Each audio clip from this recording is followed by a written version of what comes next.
Hello again, another episode of In Conservation with. I'm David Lindo, and I'm also known as the Urban Birder. And today we're going to be talking with Chantal even Lyons. The reason why I said Chantal instead of Chantal is because the only Chantal people I know are Chantels, not Chantal. And I think Chantal, by the way, it's a beautiful name. Where does it come from, Chantal? It is French, yeah. I've got a French family, so that's where that one comes from. But the Lions is English, despite a lot of people thinking it's Lyon. Yeah, because I actually thought when I first met you online that you were Chantal Lyon, but it's Chantal Lyons. Anyway, for those watching in the future on the YouTube, please like and subscribe not only for this, but generally on the In Conservation with channel. Well, actually, it's in my Urban Bird of World channel, but you'll find over 170 different interviews with various different people. So please like and subscribe, tell all your friends about it, and it'll be fantastic. Anyway, let's get on with today. Wild boar is the subject, and as I said before, we have naturalist and writer Chantal Lyons with us. Chantal, how are you and where are you? Hi, David. I'm very well, thank you. I'm in Cheltenham in Gloucestershire, in the UK. I did live in the Forest of Dean while I was researching and writing the book, but I have since moved out mainly to have more of a social life. But I miss the nature so much. Now that I found a boyfriend, I'm hoping that I can convince him to move back to the Forest of Dean with me sometime. But I'm pretty close to there still, which is lovely. That's good. For those who not heard of Chantal, she is a writer and a naturalist with a background in social and environmental sciences. By day, you are a science communicator for a sustainable fishing and projects seeking to bring together fishers, I guess fishermen, scientists, policymakers, and the public. You previously worked for the Marine Stewardship Council. I can't read this. Eco label. On land, you have researched the impacts of wild boar, which is what we're talking about today, on both the people living in the Forest of Dean and on other species. And during your research, you fell in love with the boar, or you also fell in love with the region, Forest of Dean, and you've written your first non-fiction book. And I'll tell you what, for a first book, it's absolutely incredible. Thank I've given well, I've actually read it, but a friend of mine who's very hard when it comes to reading books like this, he said it was an absolute page turner. So well done, I think. I think thank you. get out there and buy the book. That's all I can say. Just out of interest, you wrote it as a dissertation, but what was your writing process? How did you write this book?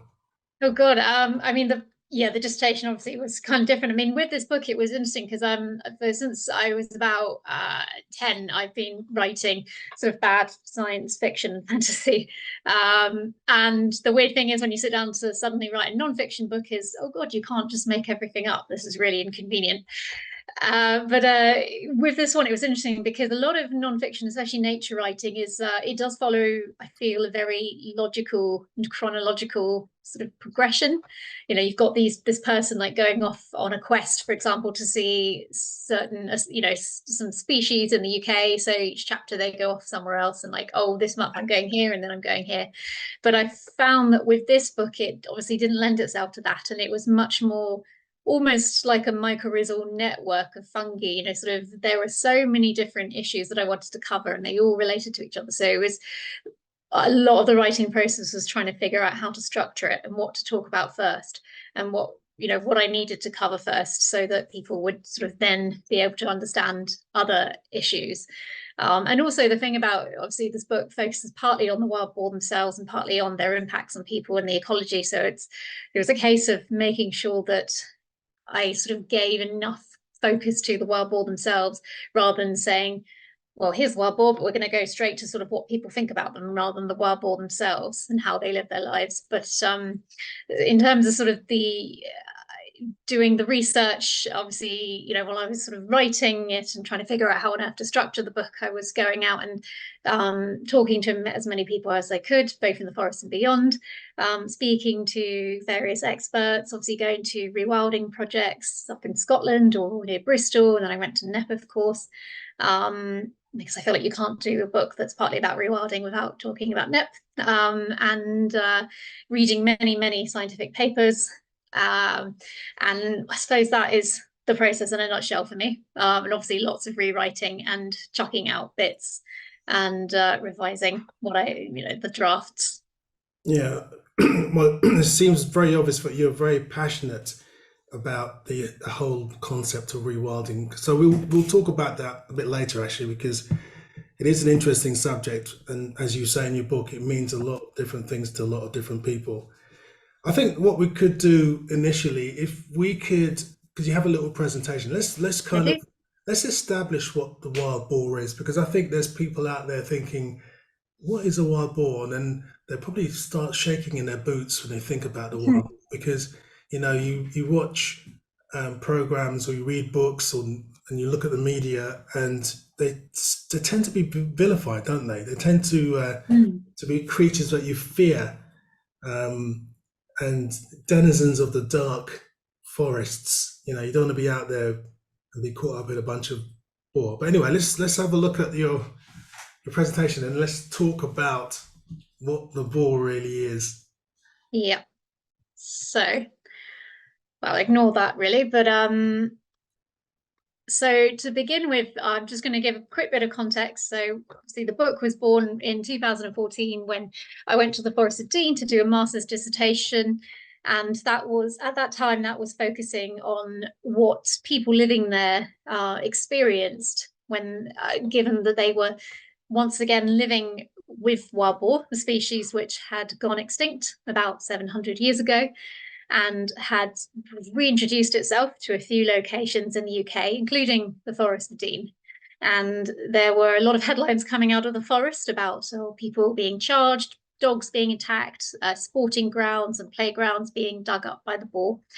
And there were people who loved them, people who hated them, and there was a lot of sort of human conflict as well around the boar.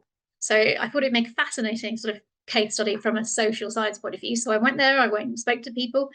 This photo here is a wildlife photographer who loves the boar and spends a lot of his time going out and looking for them. And here he's, well, it looks like he's peeling back the wire, but it's the boar that have done that. He's sort of essentially pointing out to me that, this is the passage that the boar have created through the forest, and they don't observe fences. They are very good at getting through all kinds of fences. And then about 7 years later, I sent a proposal to Bloomsbury because still no one else had written a book about the return of wild boar to the UK in terms of looking at the full gamut of implications and consequences for people and for wildlife. And they said, yep, write that book. So once I got the go ahead for that, I moved to the Forest of Dean, and I really wanted to immerse myself in the world of the boar. And this photo here is a sow, and she is a member of a group of three females, and I call them the trio. They're in the book, but sows form matriarchal groups. So when you see a group of boar, it's always going to be led by a group of adult sows, as well as their offspring. And this is taken in June, and it's one of pretty much the only decent photo that I have of them. But this is a wild boar. Obviously, one of the things that people generally think first when they think about boar, I think, is the fact that they have tusks. And they do have tusks, but they're usually not very easy to see, I find. And I don't think I've ever seen a wild boar and thought, oh my God, scary tusks. Even when I have seen male boar, very fleetingly, because they still run away from me when I stumble on them in the forest. That's not the first sort of, for me, that isn't a kind of particularly distinct feature. For me, it's their faces. They almost look like they have eyebrows, and they have these very soulful eyes. And it is amazing to lock your gaze with them.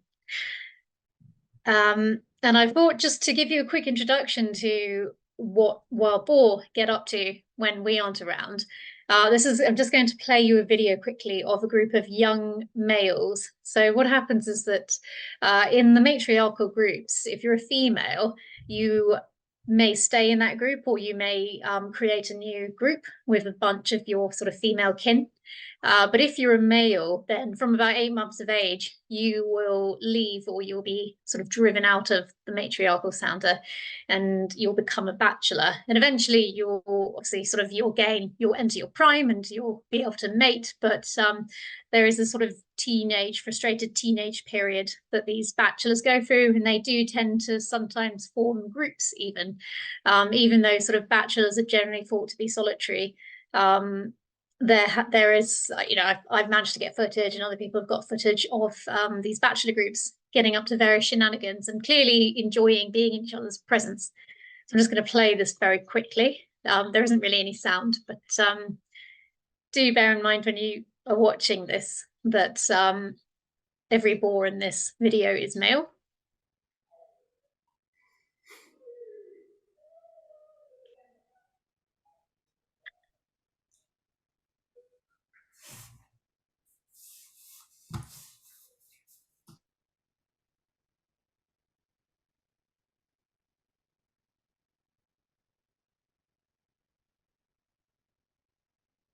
Yeah, I love videos like that, because it just shows sort of what all kinds of interesting things that the boar get up to. And that footage I got with the trail camera. But the book also, as well as looking at how the boar live their lives, what it's like to be a wild boar, it looks at their ecological impacts. And of course, one of the big impacts that they have is through rooting. They have very powerful snouts, so they dig through the earth in their search for plants and fungi and grubs and other invertebrates, because they are omnivorous, so they will eat pretty much anything that they can find. And this photo here is actually of some bluebells. It's very much in the UK, people do get very worried about the bluebells when it comes to wild boar, and to an extent that fear is justified, because the wild boar do like bluebells, and you can see here that I've lined them up in this photo, but you see that they really cleanly snipped the ends, the bulbs off, and they've eaten them. And this sort of these shoots are sort of laid out in sort of a crater that the boar have created here. But even though it looks very dramatic and destructive to the ground when the boar have done this rooting, it is incredibly important to the ecosystem in terms of sort of enhancing the fertility of the soil. It mixes the different layers of the soil together. It can break open monocultures of plants like bracken, and it can allow the seed bank to sort of burst open, and you end up with a greater diversity of plant life normally. And it's good for invertebrates, and birds are able to forage in these patches. So there's a lot of good things that come about as a result of this rooting. And this photo is of Bonnie Galloway up in Scotland. So although a lot of the book focuses on the Forest of Dean and the impacts of the boar on people there and on other wildlife there, I did want to look at other stories around the boar. The fact that there are pockets of boar, there are boar in pockets of, different pockets of the UK. And what has happened in the Forest of Dean and what is going on in the Forest of Dean is not necessarily going to be repeated everywhere else, if indeed wild boar do return to other places. And in Galloway, it's interesting because there is a slowly growing population of wild boar, but they are much more under the radar. Many people have no idea that they're there. You very rarely see a sign of them.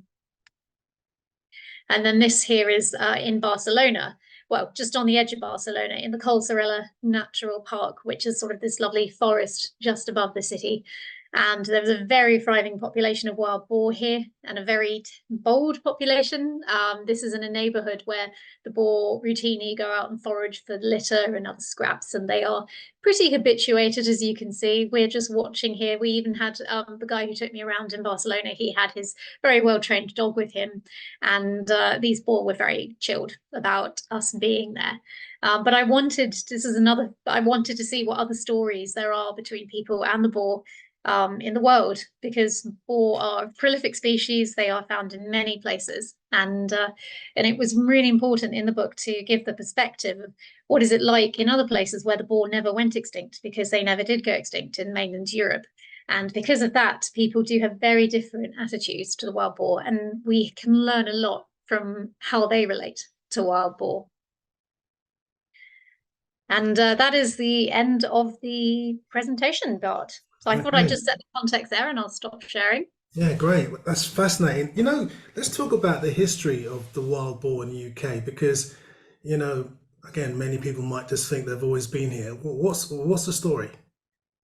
Yeah, so they have always been here for as long as it's been possible. Obviously, with the ice ages, they kind of came back over the land bridge of Doggerland whenever the ice sheets retreated. They definitely established themselves here before any human species did. So they were they were here long before our own species, Homo sapiens, was. Then, when obviously at the end of the last ice age in the Mesolithic, we and boar and humans sort of thrived alongside each other. We were one of their key predators, as indeed we are today. And they were very important to us as a source of meat. I think they had a lot of it seems like they had a lot of cultural significance for people in the Mesolithic. But that, of course, changed in the Neolithic when farming began to take over. You had domestic pigs brought over from the Fertile Crescent, the Middle East. So domestic pigs are, of course, the descendants of the wild boar. So the wild boar in the Fertile Crescent, that's where they were first domesticated. And their descendants were brought over to Europe as the domestic pig. And so with the domestic pig being brought in, the wild boar became less important as a source of protein, became more of a nuisance because people didn't want wild boar breeding with their precious domestic stock. And as the Neolithic began to sort of edge closer towards modern times, there was much more deforestation, and woodland is, of course, the core habitat of wild boar. So it was much, much harder for them to survive. So eventually we get to sort of around the 1100s, the 1200s, and there are very few patches of woodland left able to support wild boar. The boar are sort of the preserve of the wealthy and the royals. Obviously, Norman the Conqueror. William the Conqueror. That's it. Of the Normans, he established the royal hunting forests, including the Forest of Dean, so that he would be able to continue to hunt the wild boar. But even so, the last great hunts for the wild boar seemed to be towards the end of the 1200s, and around then is when they dwindled and seemed to completely die out in Britain. Obviously, they were still in mainland Europe, but the wild boar that we had in Britain were gone. And there's a lot of talk. You will often see it said that wild boar had been gone for just 300 years. There's a bit of debate about that, but it does seem that if there were wild boar present in the country after around the 1300s, it was most likely occasionally that someone might have imported some wild boar back over from the continent and sort of had them on a hunting estate, and perhaps they escaped. But essentially, the species has been missing from our islands since for 700 years. And then that changed again in the 1980s. So farmers began to import wild boar back from the continent to farm them for their meat. And inevitably, they started to escape. The first escape, as far as we know, happened in 1987 with the Great Storm, when a tree came down and broke a fence, and they got out that way. And in places like the Forest of Dean, there seem to have been some deliberate releases. So it's been a mixture of accidental escapes and deliberate releases since the late 1980s in England and in Scotland. Do you know what the kind of rough population is now? It's really, really hard to say. In the only place we sort of roughly know how many there are is the Forest of Dean, because Forestry England does a census each year. And the last census, which they released figures for in last November, was about 600 boar. There's quite a big margin of error, so I think it's something like there could be 200 fewer, there could be 200 more. As for the rest of England, you do still see people saying sometimes that, oh, there are boar in Devon and Dorset. Those populations seem to have been completely extinguished again. There were never many to begin with, and there just clearly isn't enough contiguous forest to support them compared to the number of people who are out shooting them. The same seems to be happening in Kent and East Sussex, so that was where the original population started. But again, it seems to have fizzled out. The last sightings seem to have been 2 or so years ago.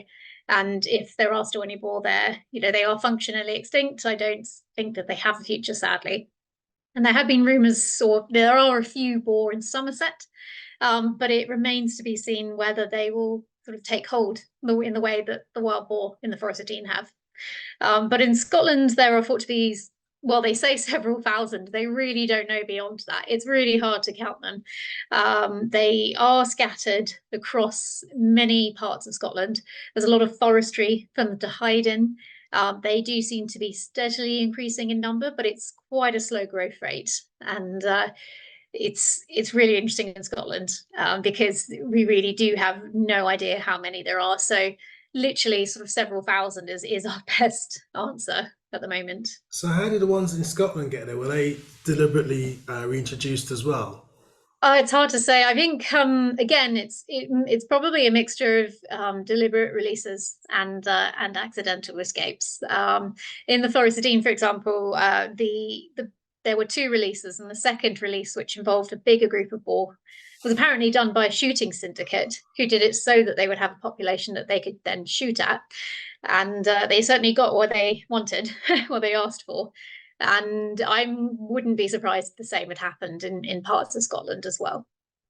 It's just so sad to think that, now we are one of the most nature depleted countries in the whole world, and how we just wantonly chop down all our forests. Because obviously the wild boar was a species that, felt that and became extinct. And there's a number of other species that we've lost as well, obviously, including the apex predators. And when I started looking at your book and reading your book, I was thinking about the gene pool, because if only a few animals escaped from, somewhere, surely the gene pool's a bit kind of weak. Definitely. It's really interesting, though. I mean, I think there are so many examples in conservation where populations have been yanked back from the brink by just the breeding of a few individuals. And obviously, it's not great to have that bottleneck. But I always find myself continually amazed by the resilience of some of these populations and species. And in the case of the wild boar, there is an example. If there's this place in Denmark, I think it's an island or something like that. But and I can't pronounce it, I'm afraid. I'm not going to try. But and I do talk about it in the book. But that population started from, I believe, two males and one female, and it's been going for about 100 years. And so when I read that, I was like, oh my God, wow, that's I mean, the wild boar in England and Scotland have not had the best start in terms of the number of founders in their populations, but I think there's been more than sort of free boar starting each of those populations. But you are right. There are definitely, I'm sure every sort of population of wild boar that we do have in the UK is quite a genetic bottleneck. And obviously that's not good for the future in terms of the resilience, particularly if African swine fever ever reaches our shores and gets into those populations. And I think in Kent and East Sussex, there's an interesting example there, because actually a lot of the wild boar there were leucistic. They had very blonde coats, and a lot of the hunters around there actually deliberately targeted them because they thought that meant that those wild boar were less pure. I sort of use pure in those quote marks, and thinking, oh, they're clearly more related. They've got a lot more domestic pig genes in them. But there was genetic testing done, and actually those wild boar are pretty much no less genetically pure than wild boar in mainland Europe. It was just simply a kind of a weird genetic quirk. Obviously, having such a small founding population, you do get sort of more interesting traits coming up sometimes, as I'm sure you know. So that is a worry, particularly, I mean, in places like the Forest of Dean, they do cull a lot. So if they cull too hard, then obviously you're essentially resetting the population in a way, and you are chipping away at that sort of genetic diversity. Yeah, let's talk about their press. They seem to have, and have always had, a bit of bad press, really. Because I remember reading the beginning of your book when you talk about when you actually try to find references within, literature and even in the media and social media, and most of it came back as not great. Am I right in saying that? Yeah, I I yeah, and I talk about this even in the introduction of the book. Actually, it's that we really don't have many we don't have many cultural representations of wild boar to call on. There are no sort of warm, cozy children's books with wild boar as characters and things like that. We really only see them as sort of well, there's Asterix. A lot of people talk about Asterix, but then otherwise we only have things like Game of Thrones, where the wild boar are never characters in their own right. They're just these convenient plot devices to kill off a king, for example. And I've come across that in other fantasy novels as well. So they're never characters in their own right, unfortunately, at least in sort of Western culture, I find. In terms of that, I mean, obviously you've had a bit of bad press ever since.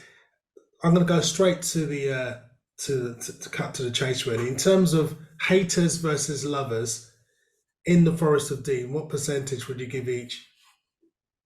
Oh God, it's so hard to say. I I mean, I think that it has gotten a bit, I think it has got a bit better over the years. In 2014, probably I would have said about between 60 and 70%, 60 and 70% of people were against the wild boar. And now I would say it probably is maybe 40 to 50%. It's a lot, things really have died down. And that's partly because the numbers have gone down a little bit. But I do think that since the wild boar arrived there in 1999, so that's 25 years ago, I think people have adapted. There are still loads of grumbling. It was interesting because about 2 weeks ago, there was an article in the Times that came out. Well, there was a feature with me in that, and someone wrote a letter to the Times 2 days later saying, well, I'm from the village that you were talking about, and they're always knocking over the bins, and it's terrible for the cars. And which just goes to show, there are a lot of people who still really don't like having them around, and do talk about all the ways that they inconvenience our daily lives. Yeah, that's the problem, I think, with the UK, unfortunately, because we are so deprived of nature, we don't really have much experience anymore. And I guess we can talk about the fact that, in Britain, let's talk about it now. In Britain, when it comes to the idea of rewilding, and when it comes to the thought of bringing back apex predators, people are up in arms. I mean, even when you talk about things like the white-tailed eagle, the fourth largest eagle in the world, a bird that predominantly feeds on fish, that I guess, given an opportunity, would take a lamb, I suppose, if it was injured or whatever. But the amount of people who are up in arms about the very idea of it being reintroduced in their area, it's almost like lock up your kids and your pets. We have this real attitude which startles me. I mean, when it comes to the lynx, for example, we can't have the lynx, it's going to kill all our livestock and stuff. But it's, research has shown that doesn't happen unless your livestock's in the forest, which made me think, whilst reading your book, we have a large animal called the wild boar, and it's large. And that exists in places like, as you say, the Forest of Dean, and a lot of people haven't seen them, So what is the problem? And it's funny because when I was talking to a lot of people in 2014, one particular phrase that kept coming up word for word was, it's only a matter of time before a child is killed. And anything is only a matter of time. You say it often enough, I'm sure maybe in 100 times, within 100 years, maybe a child will be killed. But we can't remove every iota of risk from our lives. And also we can't just use that phrase. We can't say things like, oh, it's only a matter of time before a child is killed, to block every single sort of bit of progress when it comes to nature restoration and reintroducing the species that our ecosystems desperately need, which we need, I believe, for our own psychological well-being in the end. You are totally right, Chantal, totally right. And I think, it angers me when I hear people say stuff like that, because I remember once a few years ago, maybe 10 years ago, there was an incident when a fox allegedly came into someone's house and bit their baby. And people were up in arms. We've got to kill all the foxes. And I remember I was on radio talking about it, and someone sort of asked me about it. And I said, you know what? Let's kill all the domestic dogs first. Because I had the figures at the time. I mean, there were several thousand people that had been attacked by dogs, and maybe 50 people killed. No one's talking about killing all the dogs, yet the moment a fox steps out of line, the moment or the thought of a wild boar killing a child, or a lynx, attacking someone, which they've never done according to historical Hmm. records, we can't have it. And Yeah. I just find it just infuriating. It is. Yeah. I mean, the thing is with domestic dogs, it is weird because, yes, society does tacitly decide we will exchange the deaths of a few children per year for the convenience and for the joys and comforts that dogs bring. But because we don't see all the benefits of wild boar, all the indirect benefits, it's much harder for us to swallow. And I mean, on the child thing, I mean, I was looking up and I can't find a single incident of a child being killed by a wild boar in Europe. There was one injury to a child in Spain in 2022, and that's literally all I can find. And this is there are meant to be something like 10 million wild boar in Europe now, and they've always been there. So they're pretty good stats, to be honest. Exactly. I mean, look, I got to be honest with you. I got to make a confession, Chantal. In the past, when I wasn't sort of, aware of boars, I hadn't met any boars, to put it that way. I was afraid. I thought to myself, I can't go in the forest, and if I come across a sow with her piglets, and if I get in the middle of them, like with a bear, she's going to attack me, and they're all teeth and all that sort of stuff. And you see the James Bond movie when they chuck someone in a den of pigs and the pig tears them apart. You kind of have those visions.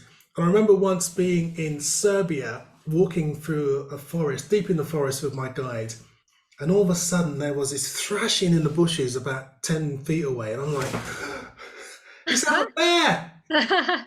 And the guide said, "Oh, no, no, that's wild boar." Wild boar, I thought. And he said, "Yeah, if it was a bear, you wouldn't hear it." So I didn't know what to be more afraid of. And I've actually, I'm based in Spain, and I've seen wild boar now quite a few times in Spain, but in other countries in Europe. And most of the time when I'm seeing them, they're like what this one's doing Hmm. behind me. They're running away. Yep. Um, which made me think, oh, maybe all this stuff about them being ferocious, especially around their young ones, maybe this isn't quite so true. I think it's different when you're a hunter.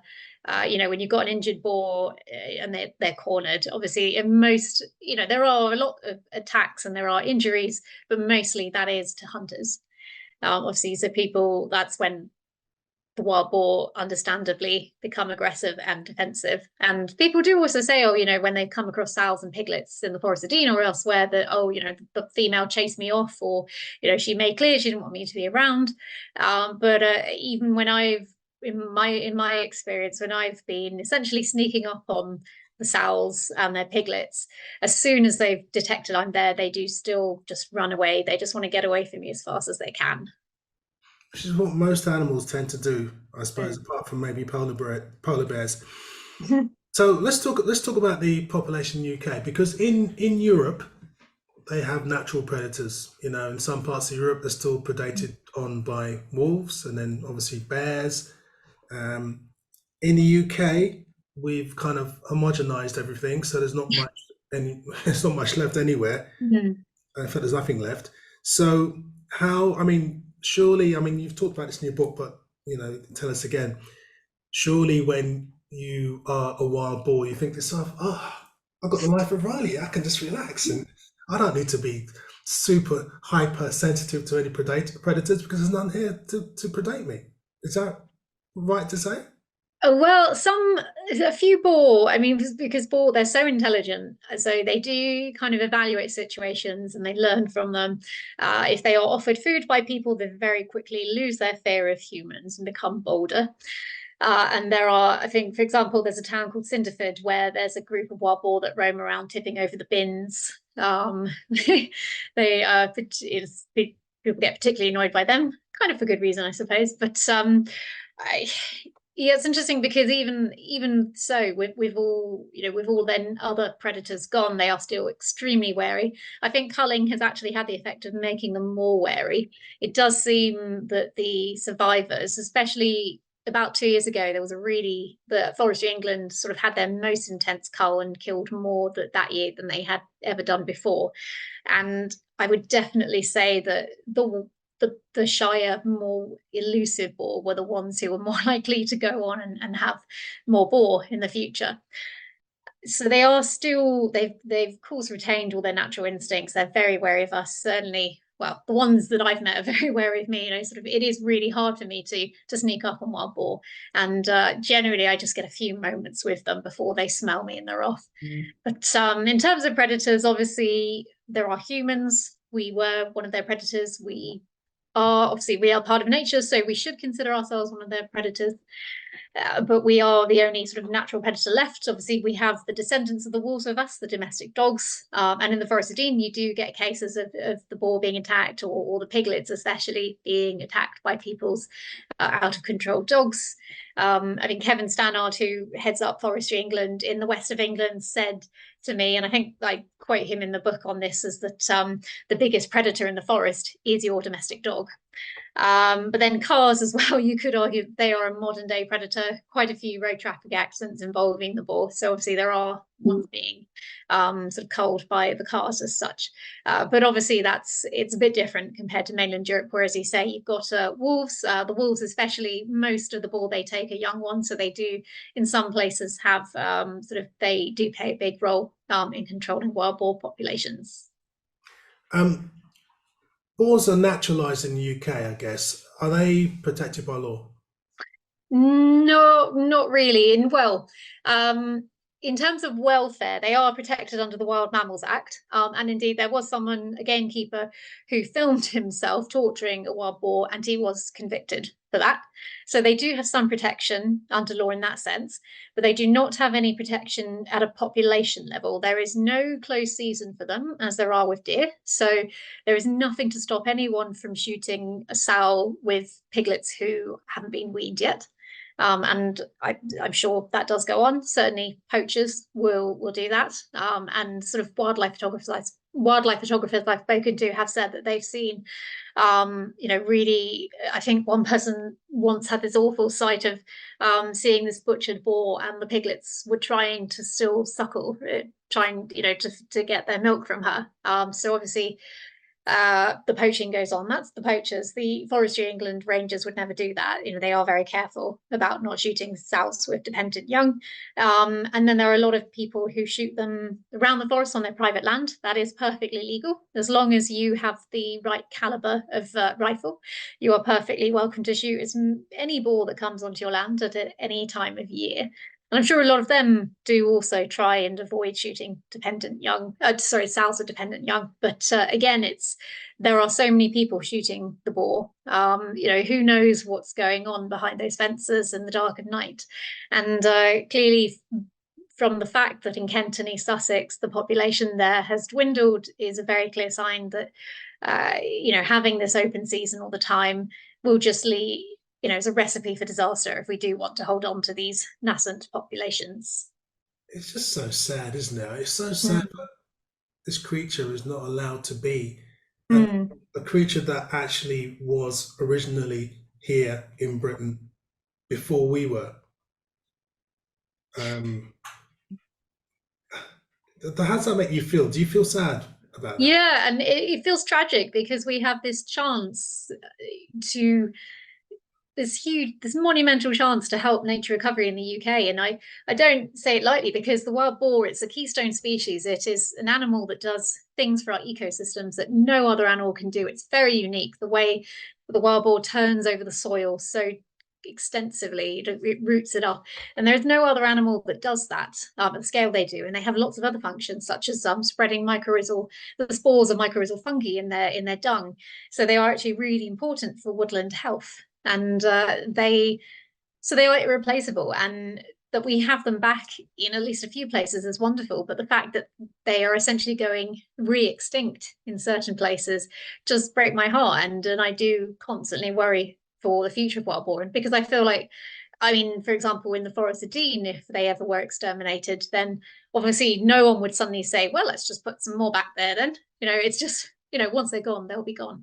Yeah, you showed me a clip earlier actually of a boar's wallow, and during the drought of 2022. Yes, yeah. Just around the end of July, remember when it was sort of getting to around 40 degrees. And yeah, there was this wallow near my house that I would often put a trail camera in front of, because I'd get so many great clips of wild boar. And then sort of during sort of towards the end, yeah, the end of July, that's when we had the really big heat wave, and sort of lots of water sources had dried up because that wallow was constantly every night having boar kind of rolling around, sort of kind of launching themselves into it. They kept that wallow really nice and muddy. It was sort of really good at sort of retaining the water.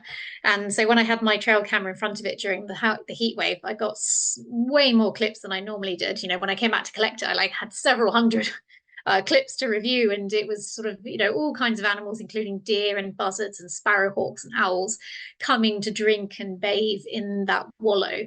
And it just went to show how precious, how important the boar were to that area and to the wildlife there. Yeah. How many people in Dean, in the Forest of Dean, actually see them? Okay. Are they a regular sight or? I don't think they're regular sight. I mean, if you do often find yourself driving through the Forest of Dean at night, then you will have seen a wild boar, because they're quite actually, if you drive around there like 10 at night or so, you've got a pretty good chance of seeing them on the edges of the roads. But a lot of people, yeah, a lot of people don't see them. You really only see the evidence of them, which you can't not see the evidence of them because it's so obvious. It's all the rooting. They love to root up all the grass verges around the villages, so you always see their presence, the evidence of their presence. But it is much harder often to actually see them. Yeah, so it's a real mix. I mean, I don't know. I think I'm personally quite bad at finding them, despite the fact that I've written a book about it. It's quite embarrassing in a way. But some wildlife photographers who live there and who have spent years going out pretty much every day have this amazing sort of kind of this skill at finding them. But for the rest of us, it's a real gamble whether you're ever going to see whether you're going to see a boar when you go there. Yeah, I was going to ask you about seeing them because I've been in forests in Europe and seen many signs of them, dug up ground and wallows and stuff. But I've very rarely, in fact, as I say, most of the time I've been sitting somewhere and I've seen one run past. Um, is there a technique to this? Can you kind of, at least in theory, guide Yeah, people yeah. finding Well, one? they're not in places such as the Forest of Dean, where there are lots of people around all the time. They tend to sort of really hide and sort of just rest up during the day. So they come out at dawn and dusk, and particularly active at night. But yeah, you want to be out in the forest, sort of before around the break of dawn, and then around dusk. Potentially sort of find somewhere to sit quietly and to listen out for them. You also sort of tend to it's quite hard. It's sort of a forest, but it's actually really hard to get away from other people. And there are tracks everywhere, but you can find the quieter places, and you do start to get a feel for where you think they might be after a while. Sort of lots of places where there's all these tunnels of bracken and lots of brambles, and places that would be attractive for a boar to be. There are a few specific sites which I think are quite good and reliable in terms of boar sightings. So there's the Nag's Head Reserve, which is managed by the RSPB. And I think boar are quite regularly seen there. So that's a good bet if you're not sure where to go in the Forest of Dean. But yeah, it's really about being around in dawn and dusk, being really quiet, wearing dark clothing, and also trying not to have any particularly strong smells about you. So I swim in a swimming pool regularly, and I do think that the fact that I probably stink of chlorine all the time to animals with a better sense of smell means that the boar, I'm super detectable to the boar. Yeah, they probably think there's a Yeah, mermaid coming and they're thinking, oh, yeah, yeah. do they have a smell? Yeah, that's a really interesting one. I mean, I personally, I don't think I have a very good sense of smell because I tend to not really smell. I mean, I've very rarely smelled the boar myself, because some people say, oh, they've got this musky, ferally smell. But I've never really smelled it. I mean, it's interesting. I did, so when I went to Galloway for the Galloway part of the book, I the person I was sort of the stalker I was following around, he didn't shoot a boar while I was up there, but one of his friends actually did. So we went and looked at the body the morning after he had shot this sow, and she smelled of hay actually. When we kind of just smelled sort of the fur, which is quite a pleasant smell really. But I think it really varies for people, and I mean it's when I was there in 2014, I once or twice got this gust of this kind of ferally muscly smell, which almost smelled like Marmite, I thought, in a way, but I've never smelled it again. So I think it's really, I don't know even if it's almost like what you expect to smell kind of determines partly your experience of smell. But it's an interesting question. I mean, I'm sitting here and I can hear a cat wailing outside of it. I hope you can't hear that. Which made me think, what noises do they make? I mean, do they make the Mm. typical snorting of pig noise, or is there different vocalizations? Yeah, they have a real medley of vocalizations. When I've heard them just sort of foraging in groups, they make this fascinating kind of, I describe it in the book as a sort of a purring, snoring kind of sort of succession of noises, and that's sort of they're essentially sort of keeping in touch with each other as they're feeding, with their heads down in the bracken. So obviously they're not going to be able to see each other, so they keep in touch that way. And you just hear lots of little grunts. You hear sort of squeals, especially if there are sort of piglets around. They'll be, they're constantly having little fights and things like that. And then when you are sighted, they have an alarm call, which for me is it almost sounds like a belch, sort of this deep grunt that they make right in the belly. And it's a really amazing sort of powerful sound. And then they also make these very loud sort of exhalations, like sort of, or inhalations even, but that's the sound they make sort of, when they are smelling you and they want you to know that they know you're there. And then there are a few other sounds which I've only heard sort of on the camera, to be honest. Sort of the males have what one writer has called the mating chant. He sort of makes this sort of, I'm not gonna embarrass myself by trying to impersonate it, but he has this sort of rhythmic grunting noise that he makes when he's sort of saying to a female, I'm really keen to mount you now. And then there is also there's a sort of, they do occasionally apparently make a roaring sound, which I have found on YouTube. And I think, so basically someone I interviewed once said to me, I was walking in the forest and I heard a motorbike and I thought, that's very weird. Why is someone using a motorbike right in the middle of the forest? And then I realized it was a wild boar, and that made me break out in a cold sweat. And I did eventually find a sound, which I believe it did sound like a motorbike, but it was apparently from a wild boar. And I've always hoped I might hear that sound while out in the forest, but I haven't yet. But apparently that is the kind of roaring that a male may occasionally make when they're sort of posturing, and obviously, the testosterone is high. Hmm. You say in your book that you're not afraid of being in the middle of the wood at night and all that sort of Mm. stuff, which most people are, I think. And for me, after watching the Blair Witch Project, never Well, I going haven't anywhere seen near that, the so wood. You haven't seen it? Don't watch it no, because you I don't want know to. of it, but yeah. Don't watch it because you'd be afraid of going to the woods afterwards. What advice would you give someone in the woods coming across a bunch of wild boar? Mm. Well, again, I mean, I feel, I mean, because whenever I meet them, they just run away. And I have met them at night, or sometimes at night, when I've been lying up against a tree and I've heard them, and they've moved on quietly. So that's fine. And then other times, I've come across them and I've shone my torch on them, and again, they run away. So I think in most situations they're going to run away, so you don't need to do anything about it. Um, I think, to be honest, probably in the Forest of Dean, they just get so freaked out when they see a human, because obviously they're not expecting to see people at night usually. So that probably just the shock factor does make them run away. So I can't speak for wild boar elsewhere in Europe, but yeah, I would say at night, actually, to be honest, yeah, I think it's just as safe as meeting boar in the day, if not safer, because the boar get so freaked out when they come across someone at night, because it's meant to be their domain, Yeah. and you're unexpected. For the uninitiated, how big are we talking in terms of a boar? Because you kind of think you see domestic pigs that can fill a living room. You know, Mm. how big are these animals? Yeah, I mean, obviously with the domestic pigs, some breeds are massive, and that's because we've artificially selected them to be that way. And you can get some sort of really big wild boar sort of hybrids when wild boar and domestic pigs interbreed. But I think sort of the wild boar, they actually really, as a species, they cover, they are a single species that covers, is found from the far edges of Europe to the far edges of Asia and even to the north rim of Africa, which is incredible for a single species. But they are, there's lots of sort of almost not necessarily subspecies, but they're quite diverse as sort of body type and size and things like that. I think in Eastern Europe, for example, that's where you get the biggest boar. But then in places like there are islands in Japan where you've got much smaller boar, but they're still the same species. But in England, well, in the UK, we've got a kind of a hodgepodge of wild boar because some of them do have Eastern European ancestry.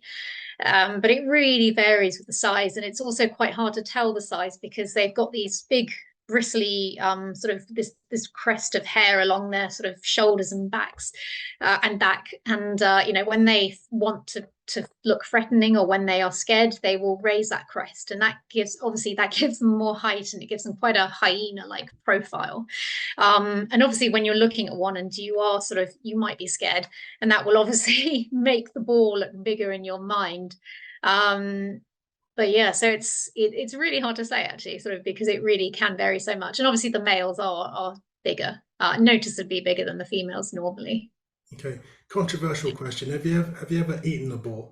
Yeah, I have. So I did actually. I mean, the when in the village I was living in during the writing of the book, there is a local butcher who does often get wild boar in, because so many people around the forest do shoot the boar when they come onto their land. There's a lot of people selling those carcasses to local butchers, and it's a really valued. It's kind of a valued local commodity because I've been in that butcher at other times buying venison, and so within the space of a few minutes, I've seen several people coming in saying, "Oh, have you got any fresh wild boar in?"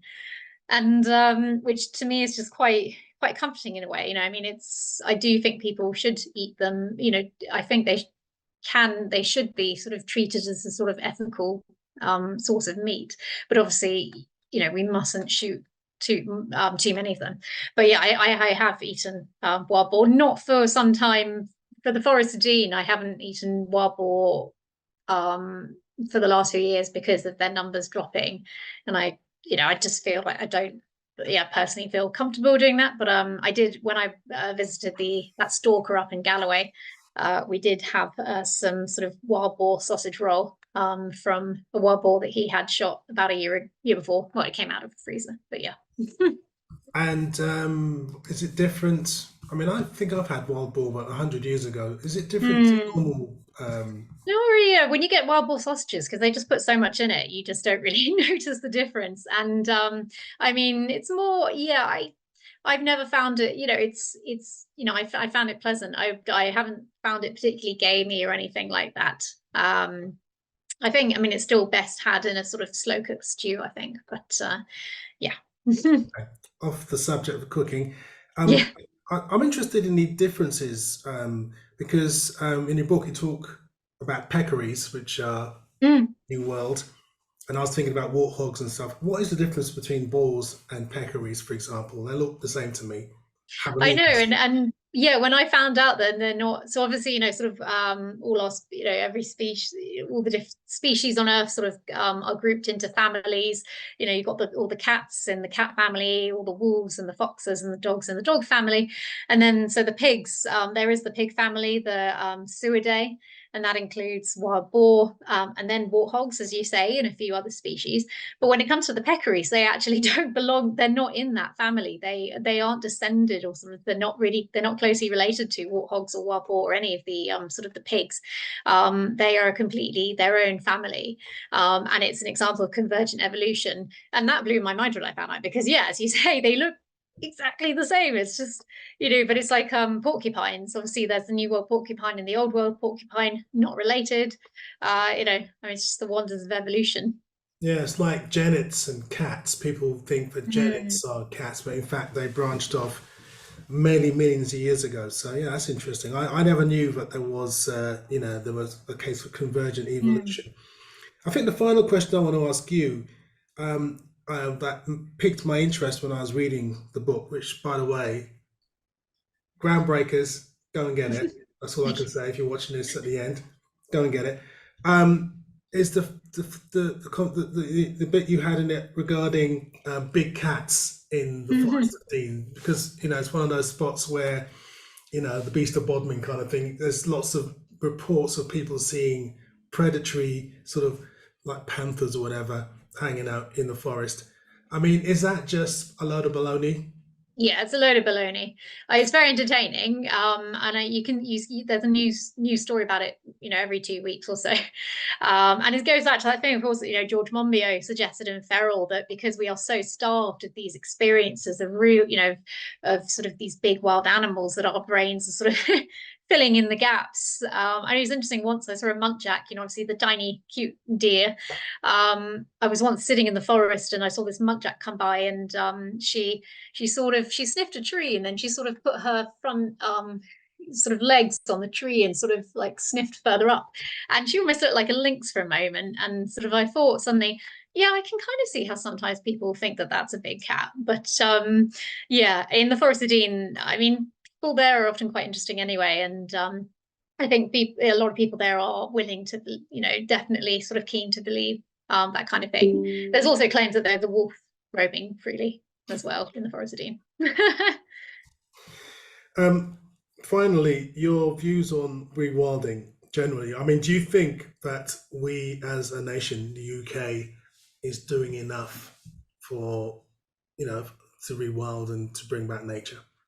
No way. I think, and obviously on a practical level, we haven't begun to sort of to do the things that we need to do. It's I mean, Theresa Coffey, who thankfully, of course, is not the Environmental Secretary of State anymore, but she said this thing which I think really sort of describes what a lot of people think is that, oh, we're not going to reintroduce species until we've got the habitat in place, which makes no sense because, of course, habitat doesn't exist without the species that are sort of helping to support and to shape that habitat, as well as in turn being supported by that habitat. You don't have habitat without species. Wild boar is so integral to helping to restore and maintain that habitat. So until we sort of get out of this mindset of only humans need to fix this habitat, and then we can start plonking some species back in, we're never going to get the sort of the scale and the the nature restoration that we need. But also on a kind of I don't know how to say it, but on another sort of sense, in terms of leading by example. Obviously, the UK does not do that, and it goes back to the thing that you do hear every environmentalist say this, but it's no less true. Is that we insist that other countries need to hold on to their remaining megafauna. African countries, India, Sri Lanka, etc. You must keep your leopards, you must keep your elephants, you must keep your tigers and your lions, and we will fund sort of armed rangers to sort of shoot poachers who threaten those animals. And yet we say, no, nothing more than a fox. We personally cannot deal with anything other than foxes and badgers here. Please do not ask us to deal with anything more than that. I mean, it's just, yeah. We need a full complement of species in every ecosystem, and until we sort of fully accept that, we are not going to get the nature recovery that we need. Yeah, I mean, I agree. I totally agree with you. I get angry when people who have no knowledge whatsoever, are the ones making decisions, and they're not even speaking to people like us who actually Mm. kind of know something that could advise them.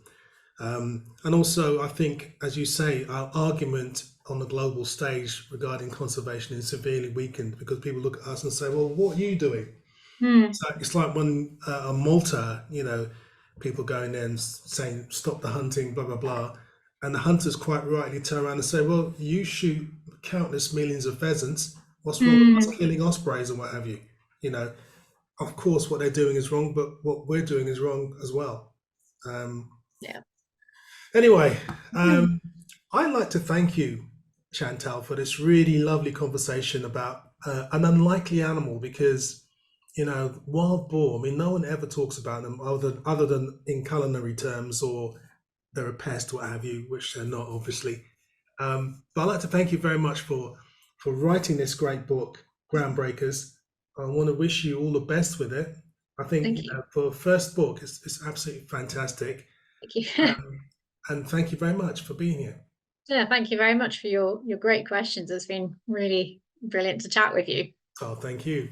And Zoomers, thank you very much as ever for being here. Please keep watching In Conservation With if you're watching this in the future. Like and subscribe. Tell all your friends, even the ones that don't like boars. Get everyone involved and they can learn a bit from this. So until we all meet again, keep looking up.